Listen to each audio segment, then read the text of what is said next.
Jon Jones has just sent the MMA world into absolute meltdown following the shocking ending of Tom Aspinall versus Ciryl Gane, where the fight was stopped due to an accidental eye poke. Jon Jones has now mocked Tom Aspinall in the most disrespectful way possible.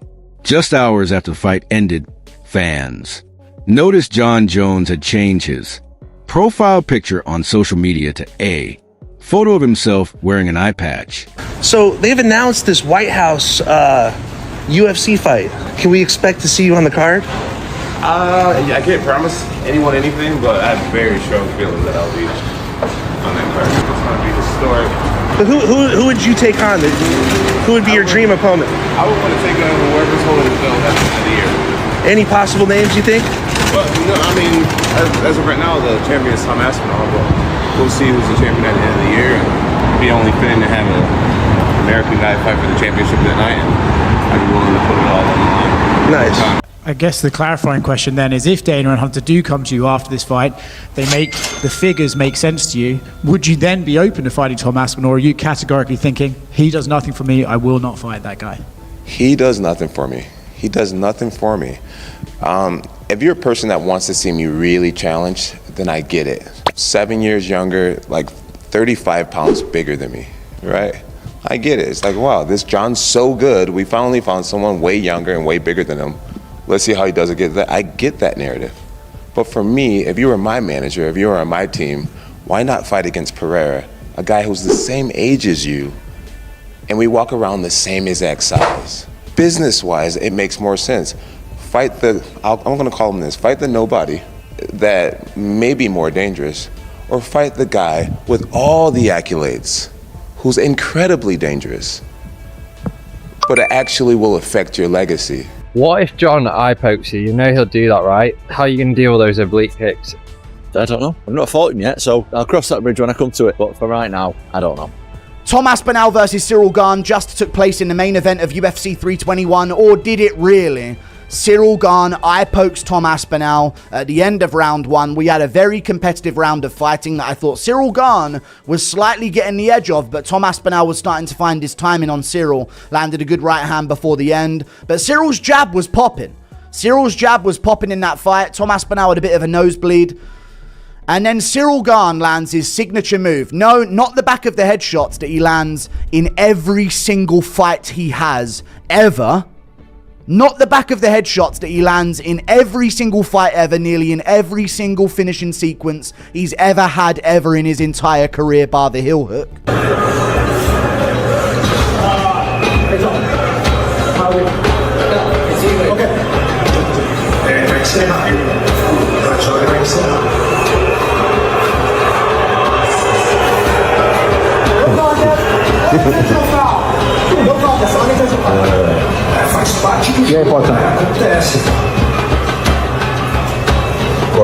The timing couldn't have been more pointed. The internet reacted instantly, seeing it as a direct shot at Tom Aspinall, the same man who had to step away due to serious eye injury. This was classic Jon Jones behavior, the master of psychological warfare, stirring things up even when he's nowhere near the cage. But this one landed differently. Aspinall spent over a year preparing for that moment. He pushed through injury, sacrifice, and pressure, only to watch everything collapse in seconds. So when Jones threw that verbal jab, it felt personal. Fans were quick to call him out, labeling the move as disrespectful, unnecessary, and immature. I think we started very well. I think he started very well, but I think I started very well. Because everybody knows his strategy every time he's starting really hard and surprise his opponent. I think we did well when we defending a takedown. I touched him. We saw some blood on his nose. It was a really great first round, and that's why, yeah, maybe also I was a little bit disappointed. Guys, I just got poked knuckle deep in the eyeball. Why are you booing? What am I supposed to do about it? I didn't do the poke. I can't see. Tom, they should not be booing. I agree with you. You waited a long time for this moment. Talk to the disappointment of this being how it ends. This is bullshit. The fight was just getting going.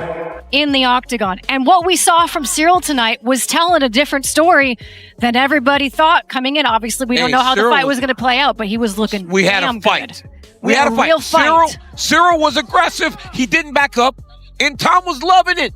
That's what I like the most. Tom is smiling like, yo, this is what I've been waiting for. Yeah. Someone to actually fight me. Hey, man, if this dude's eye is good, put him in December. Tom Aspinall versus Ciryl Gane has ended in a no contest. Ciryl Gane poked Tom Aspinall in both eyes, almost knuckle deep. Tom was fuming over this, and I cannot blame him. What a fucking nightmare. We've all been waiting ages for this fight, and for it to end like that is absolutely heartbreaking. What makes it worse is Gane was actually looking pretty sharp in that first round, and I was genuinely curious to see how it would all play out. This has been a complete shame. Others said this was peak Jon Jones, cold, strategic, and trolling on the highest level possible. But just when everyone thought the situation couldn't get any crazier, Jones went even further. He jumped back on social media. This time, he didn't mention Tom Aspinall at all. Instead, he called out Alex Pereira, pushing for a super fight at the White House. Yes, instead of addressing the long-awaited rematch with Aspinall, Jon has shifted his focus entirely to Pereira, who's coming off a dominant performance against Magomed Ankalaev. Jones gave Pereira his respect for the win, but also made one thing very clear. That's the fight he wants next. He says he's ready to deliver the biggest spectacle in combat sports history. And with the rumored White House card already shaping up to be one of the most historic events ever, it's obvious Jon Jones is trying to secure his place at the center of it. He's annoying to me, and that's my own personal, he annoys me. I get to you guys, you find it entertaining, but I find him annoying, and I just don't like him.